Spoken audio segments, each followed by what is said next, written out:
other states, and I'm going to spend the better part of the next year talking with the local elections officials and getting their feedback and input. I already have a lot of that. I'm going to continue to work on that. But initially, whether the law is changed or not, I will put in place an advisory group, a bipartisan advisory group that will vet the directives and the decisions that the Office of Secretary of State makes, so that the local elections officials are, one, comfortable with the decision, and two, able to successfully execute it. And in that case, those would still, the final decisions would rest with yourself, though, as the Secretary? Initially, until the laws change, that's what the law commands the Secretary of State to do. I'm going to work, though, on making the necessary changes that will allow for a new system to be put in place that makes those changes. As a state senator, do you expect to roll out legislation in the time coming up to the campaign to kind of start making some of those changes that you envision for the office?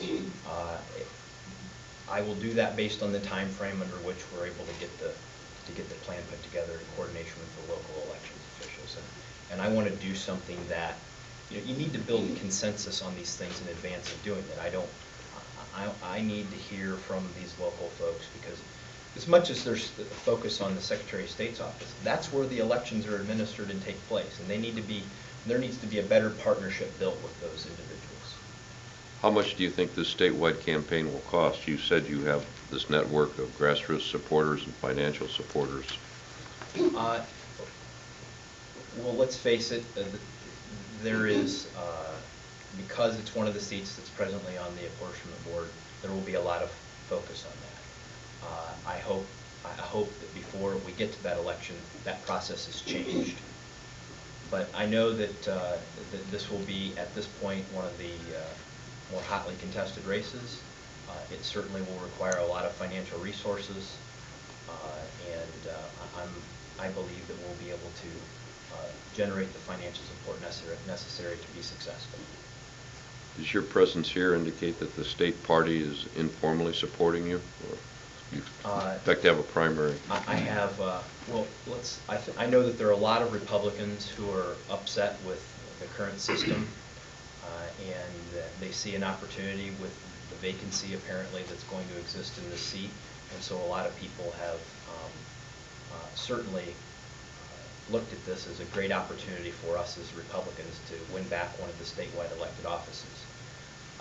Knowing that, I spent the better part of the last 3 months talking with local party chairs, the state committee members, leaders from across the state, and you'll look at that list and you'll see that the vast majority of the party chairs, the state committee members that make that endorsement process decision, and others on that list that are potential or current statewide candidates have endorsed my candidacy, and I feel confident that that I will earn the support of not only those not only of those Republicans, but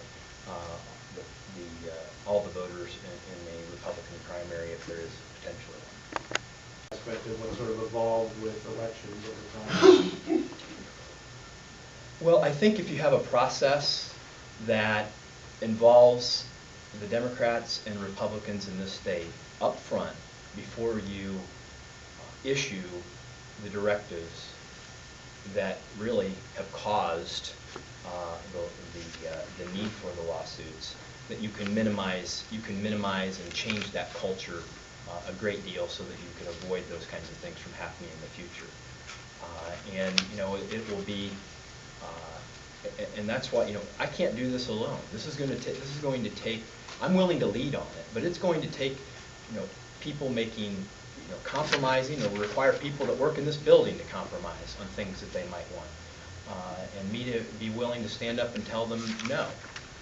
It's going to have to mean that the parties are going to decide, and the elected officials of this state are going to decide that we want to improve this system. I'm willing to lead on that, but I won't be able to do it alone. One more question. When the voters were presented with the Reform Ohio Now proposals a couple of years ago, we saw widespread confusion among voters. They really didn't know sometimes what they were voting for or against, because they didn't really understand redistricting the process and how to go about that. You're talking about wanting voters to understand that that process needs to be changed. How are you going to sell this to voters? Well, I'm going to need the support of Republicans and Democrats alike across the state who are just going to finally say, look, we are operating in a flawed system. The system that we have now, as I mentioned earlier, is a winner-take-all system that demands that we conduct ourselves in a partisan manner. And I believe that you put a good plan together. You talked about the people from Reform Ohio Now. They were over in my offices, in the Senate offices, sitting at the table with me, working through this proposal that we introduced earlier this week. And so the input is there. The door is open. I in no means will say that my plan has to be the plan. My plan, I believe, is the best thing that's available right now. If people have better ideas, A, they should bring them forward, and B, I want to help, because this is, we're at one of those situations. We have 3 apportionment board seats. One of them's held by Republicans, one of them's held by Democrats, and the other one is open right now. And frankly, I think the better campaign I run for Secretary of State, the more likely that all is to change. And I'll be a leader in doing that. So thank you very much. I appreciate your presence here today, and look forward to interacting with you as the campaign progresses.